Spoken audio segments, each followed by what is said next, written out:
大家好，欢迎来到本期娱乐频道，这里专注分享影视作品、演员表现以及娱乐行业背后的故事。感谢每一位观众一直以来的关注与陪伴，也祝大家身体健康，生活愉快。今天我们要聊的是近期讨论度不断升高的古装剧《花开锦绣》。这部由丁禹兮、邓恩熙主演的作品，开播时并没有特别夸张的声势，却凭借持续累积的口碑逐渐冲出重围。豆瓣评分达到 8.0， 播放量突破4亿。更重要的是，它让很多观众重新思考一个问题：一部古偶剧究竟是靠什么真正留住观众？如果只看前期宣传，《花开锦绣》似乎并不属于最受瞩目的那一档。面对大制作、高热度项目的竞争，它没有占尽先机，却走出了一条完全不同的道路，先让故事说话，再让观众替它传播。花开锦绣的开局并不算惊艳，早期热度相对平稳，没有一上线就形成铺天盖地的讨论，但随着剧情展开，观众评价开始逐渐发酵。这种低开高走其实比瞬间冲高更加考验作品本身，因为没有强大的第一波流量托底，后续增长往往只能依靠剧情、人物和观众口碑。尤其是在古装偶像剧竞争越来越激烈的今天，观众早已经不满足于漂亮服化道和高颜值阵容，大家真正想看的是人物有没有成长，情感有没有逻辑，故事能不能产生持续的情绪牵引。花开锦绣能够慢慢形成讨论，恰恰说明他抓住了这一点。所谓细糠式叙事，并不是故意放慢节奏，而是愿意把人物之间那些容易被忽略的情绪写出来。一个眼神，一句没有说完的话，一次看似普通的选择，都可能成为推动人物关系变化的关键。观众愿意留下来，往往不是因为某一个热搜，而是因为他们开始真正关心角色的命运。一部古偶剧能不能让观众持续追下去，主演之间的化学反应当然重要，但真正决定作品上线的仍然是角色是否成立。因为观众追剧追到最后，留下来的往往不是某一张精修海报，也不是某一个短暂的热搜，而是角色曾经带给自己的情绪和记忆。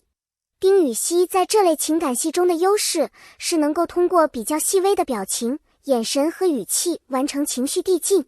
他并不需要每一场戏都依靠强烈表达制造存在感，有时候一个短暂的停顿，一次欲言又止的眼神，就足以让人物隐藏在表面平静之下的情绪慢慢浮现出来。这种表演方式看似克制，却恰恰给观众留下了更多想象空间。观众不是被演员告诉角色正在爱、正在痛，而是能够通过细节自己感受到角色的情绪变化。而这种克制对于古装情感剧尤其重要，因为真正打动人的感情并不总是轰轰烈烈的告白，有时候反而藏在一个下意识的动作，一句故意说的轻描淡写的话，甚至是一瞬间没有及时转开的视线里。演员如果能够把这些细节处理得自然，人物就会从剧本里的文字逐渐变成一个有温度、有呼吸的人。邓恩熙则带来了另一种气质，她的表演并非简单依靠甜或者美去塑造女主，而是在角色的情绪变化中保留一定的真实感。当人物面对选择、误会与关系变化时，他并不是永远等待另一方来推动剧情，而是能够让观众看到角色自己的判断、犹豫和成长。这一点其实非常关键。如今，观众对女主角的要求已经发生变化，单纯被爱已经很难满足观众。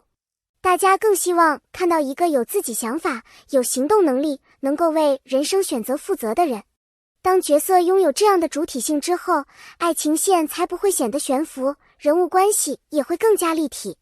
因此，当丁禹兮与邓恩熙的角色产生互动时，观众关注的就不再只是颜值搭不搭，而会逐渐转向这两个人为什么会互相吸引，他们经历这些事情之后，为什么会改变他们的感情，到底有没有成长。这也是优秀 CP 最难得的地方。真正让观众上头的，从来不只是两个人站在一起，画面漂亮，而是他们之间存在一种无法轻易替代的情绪连接。一个角色的出现能够改变另一个角色，而另一个角色又反过来影响对方。两个人因为相遇而发生变化，这才是 CP 感真正有生命力的来源。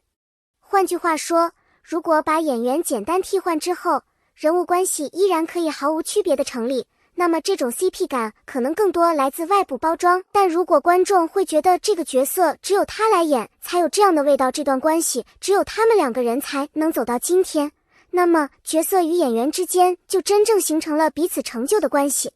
所以花开锦绣值得讨论的也许不仅仅是两位主演有没有制造出足够强烈的 CP 感，更在于他们是否让观众重新相信了人物之间那种细腻、缓慢却能够持续累积的情感力量。对于今天的影视行业而言，这或许也是一个非常重要的信号。流量可以带来第一眼的关注，热搜可以制造短暂的话题，但真正让观众舍不得离开的，最终还是人物、故事以及情感。而一部作品真正能够留下来的，往往不是谁更火，而是多年以后观众依然记得曾经有两个角色在某个故事里真诚的相遇过，也曾经让自己认真的心动过。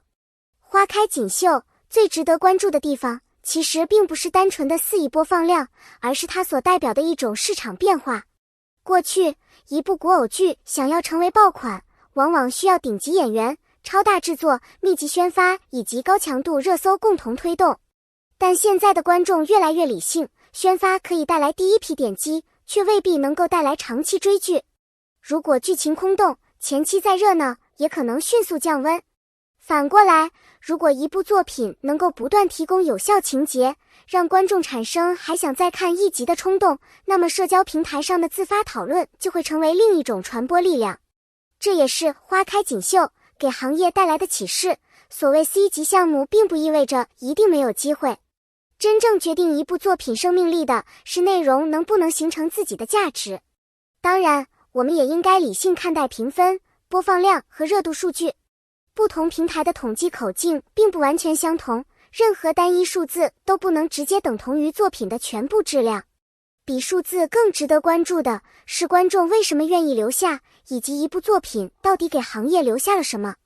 从开播时的平稳表现到后来的口碑发酵，花开锦绣的经历像是在提醒整个影视行业，观众并没有离开古偶，只是他们对古偶的要求越来越高了。大家依然喜欢爱情，喜欢人物羁绊，喜欢精美的古装世界，但与此同时，也希望看到更加完整的人物逻辑和更加真诚的情感表达。所以，与其不断追逐所谓爆款公式，不如把更多精力放回故事本身。演员认真塑造人物，编剧尊重角色成长，制作团队重视细节，宣发则尽可能真实地呈现作品，这或许才是影视行业能够长期发展的方向。感谢大家看到这里，也感谢每一位观众对本频道的支持。